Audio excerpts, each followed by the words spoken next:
kita juga akan membuka lapangan kerja secara besar-besaran. Ditargetkan proporsi lapangan kerja formal meningkat menjadi 40,81% untuk mendukung berbagai program prioritas dan program-program vital kita. Belanja negara direncanakan berada pada kisaran 13,62 hingga 14,80% dari PDB kita. Dari sisi pembiayaan, defisit kita di tahun 2027, defisit APBN akan kami jaga pada kisaran 1,80 hingga maksimal 2,40% PDB. Dan kita akan berjuang terus untuk menekan dan memperkecil defisit ini. Suku bunga surat berharga negara SBN tenor 10 tahun kami jaga berada pada kisaran 6,5 hingga 7,3%. Nilai tukar rupiah terhadap dolar Amerika Serikat berada pada rentang 16.800 rupiah hingga 17.500 rupiah. Strategi fiskal dan moneter kita haruslah strategi yang mampu untuk menjaga nilai tukar kita tetap stabil terhadap mata uang dunia. Inflasi akan kami jaga tetap pada kisaran 1,5 hingga 3,5%. Pada sektor energi, harga minyak mentah Indonesia diperkirakan sebesar 70 hingga 95 dolar Amerika per barrel. Selanjutnya, lifting minyak bumi ditargetkan 602 hingga 615 ribu barrel per hari dan lifting gas 934 hingga 977 ribu barrel setara minyak bumi per hari. Dengan strategi ekonomi yang tepat, kebijakan fiskal yang prudent dan berkelanjutan, saya yakin ekonomi Indonesia dapat tumbuh pada kisaran 5,8 hingga 6,5% di tahun 2007 menuju pertumbuhan ekonomi 8% pada tahun 2029. Dan pertumbuhan tersebut harus tercermin pada meningkatnya kesejahteraan rakyat secara nyata.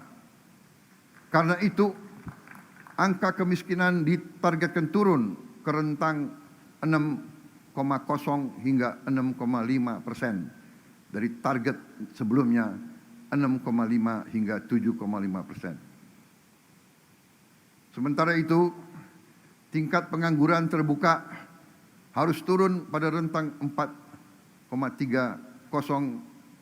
hingga 4,87% dari target sebelumnya 4,44 hingga 4,96%.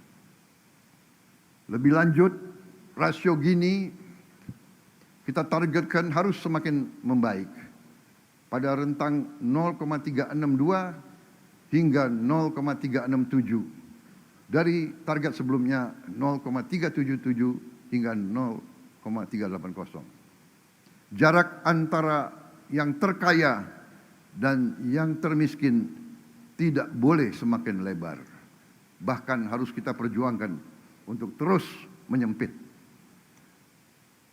Dengan berbagai program prioritas di bidang sumber daya manusia, indeks modal manusia ditargetkan membaik menjadi 0,575 dari sebelumnya 0,570. Dibantu berbagai program di bidang pertanian, indeks kesejahteraan petani ditargetkan meningkat menjadi 0,8038 dari sebelumnya 0,7731. Nilai tukar petani atau NTP yang sekarang sudah mencapai angka tertinggi sepanjang sejarah di angka 126, harus kita perjuangkan untuk bisa kita tingkatkan lagi. Kita juga akan membuka lapangan kerja secara besar-besaran.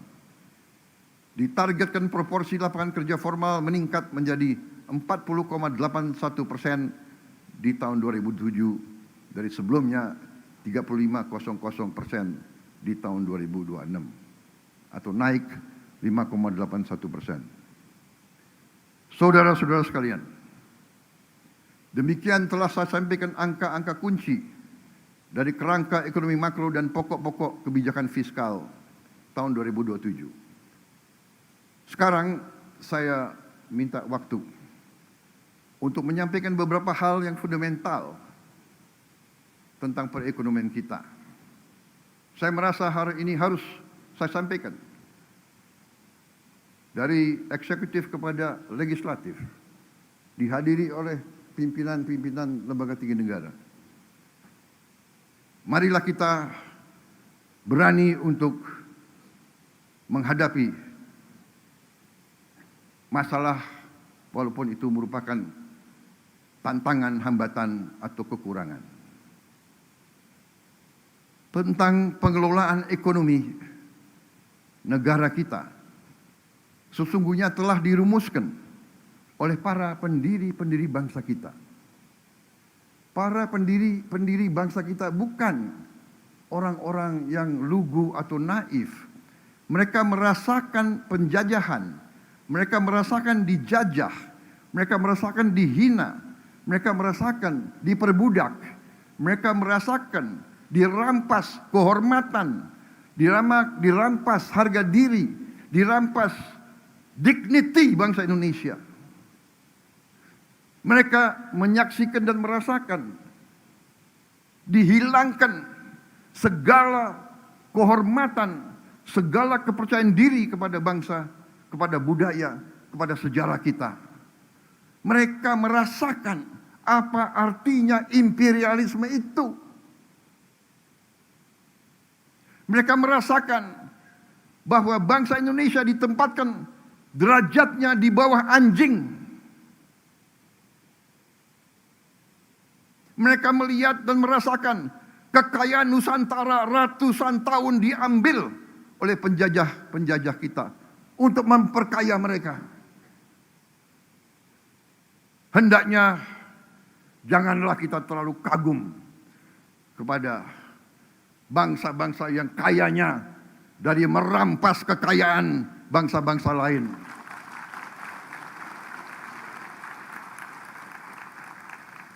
Janganlah kita rendah diri. Janganlah kita selalu mengagumi apa yang mereka ajarkan kepada kita, padahal mereka sendiri tidak menjalankan apa yang mereka ajarkan kepada kita. Saya tidak mengajak kita untuk membenci siapapun.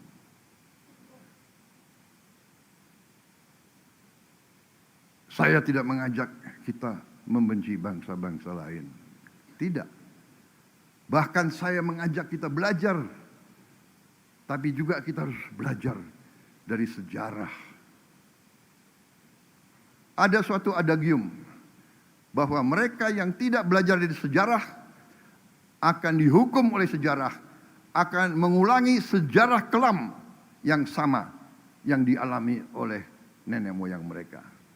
Ini adagium yang terjadi di banyak negara. Para pendiri bangsa kita sadar bahwa apabila pemimpin di Nusantara kita lemah, apabila pemimpin di Nusantara tidak bersatu, maka kekayaan Nusantara akan terus diambil oleh kekuatan-kekuatan di luar Nusantara. Ini sejarah, ini terjadi. Marilah kita buka fakta. Negara Nederland, Belanda, dari sejak tahun 1500, dilanjutkan 1600, dilanjutkan 1700, dilanjutkan 1800, memiliki PDB per kapita tertinggi di dunia selama itu.